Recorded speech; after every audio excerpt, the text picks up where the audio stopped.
എന്നാണ് ഹിരോഷിമ ദിനം? August 6. America ജപ്പാനിൽ അണുബോംബ് വർഷിച്ചതെന്ന്? 1945 ഓഗസ്റ്റ് 6. ഹിരോഷിമയിൽ വർഷിച്ച അണുബോംബിൻ്റെ പേര്?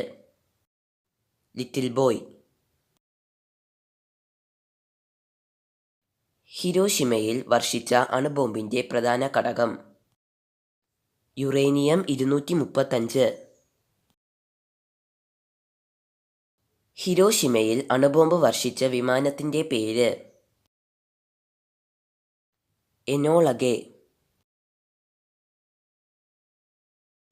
ഹിരോഷിമ എന്ന വാക്കിൻ്റെ അർത്ഥം?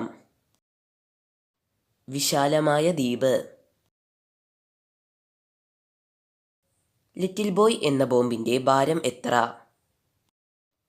4400 കിലോഗ്രാം.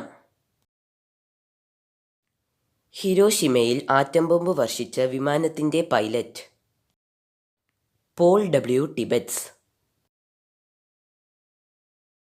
ഹിരോഷിമയിൽ ആറ്റം ബോംബ് പ്രയോഗിച്ച സമയം? രാവിലെ 8:15.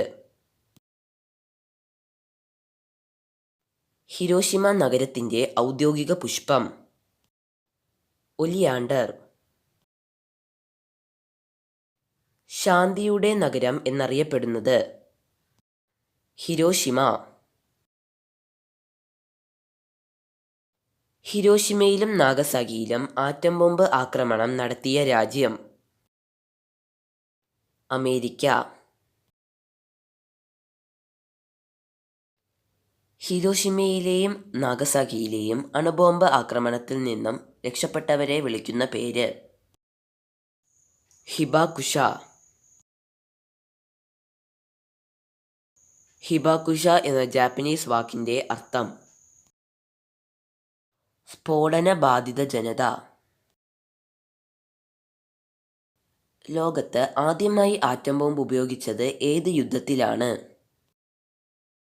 രണ്ടാം ലോക മഹായുദ്ധം. രണ്ടാം ലോക മഹായുദ്ധ സമയത്ത് ജർമ്മനിയുടെ ഭരണാധികാരി? ഹിറ്റ്ലർ. നാഗസാക്കി ദിനം എന്നാണ്? ഓഗസ്റ്റ് 9. അമേരിക്ക നാഗസാക്കിയിൽ ആറ്റം ബോംബ് വർഷിച്ചത് എന്ന്? 1945 ഓഗസ്റ്റ് 9. നാഗസാക്കിയിൽ ആറ്റം ബോംബ് വർഷിച്ച വിമാനത്തിൻ്റെ പേര്? ബോക്സ്കാർ.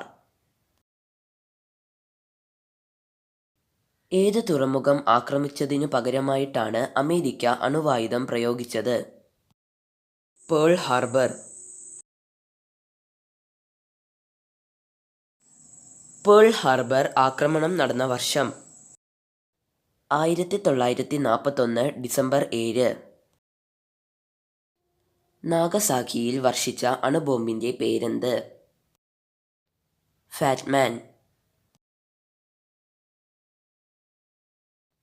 ഫാറ്റ്മാൻ എന്ന ബോംബിൻ്റെ ഭാരം? 4656 കിലോഗ്രാം. ഫാറ്റ്മാൻ എന്ന ബോംബിൽ ഉപയോഗിച്ച മൂലകം? Plutonium.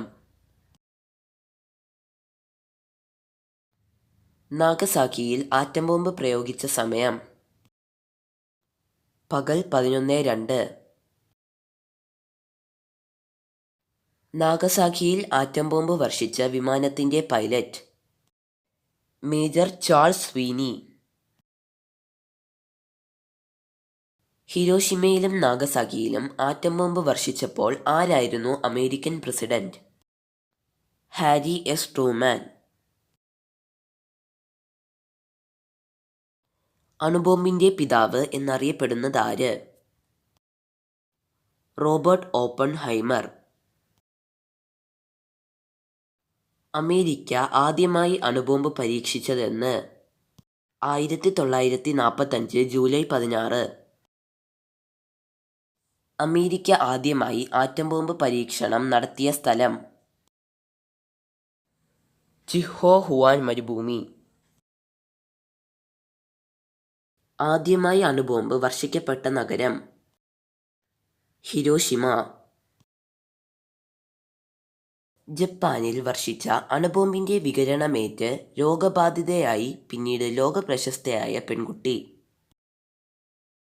Sadako Sasaki. Sadako Sasaki നിർമ്മിച്ച ലോക സമാധാനത്തിന്റെ പ്രതീകങ്ങളായ കടലാസ് കൊക്കിന്റെ പേര്? സഡാക്കോ കൊക്കുകൾ. ഹിരോഷിമ ദുരന്തത്തിന്റെ അണുപ്രസരണം ഏറ്റ സഡാക്കോ സസാക്കി ഏത് വർഷമാണ് മരണപ്പെട്ടത്? 1955. സഡാക്കോയും 1000 കടലാസ് കൊക്കുകളും എന്ന കൃതി എഴുതിയതാര്? Eleanor core. രണ്ടാം ലോക മഹായുദ്ധത്തിനു ശേഷം ലോക സമാധാനത്തിനു വേണ്ടി രൂപം കൊണ്ട സംഘടന? ഐക്യരാഷ്ട്ര സംഘടന. ഐക്യരാഷ്ട്ര സംഘടനയുടെ ആസ്ഥാനം? അമേരിക്കയിലെ ന്യൂയോർക്ക്. ആറ്റം ബോംബ് ആക്രമണത്തിനു ശേഷം ജപ്പാൻ സന്ദർശിച്ച ആദ്യ അമേരിക്കൻ പ്രസിഡന്റ്? Barack Obama. രണ്ടാം ലോക മഹായുദ്ധകാലത്ത് അണുബോംബ് വികസിപ്പിക്കുന്നതിനുള്ള അതീവ രഹസ്യ പദ്ധതിയുടെ പേരെന്തായിരുന്നു? മാൻഹട്ടൻ പദ്ധതി. മാൻഹട്ടൻ പദ്ധതിയുടെ തലവൻ? Robert Oppenheimer.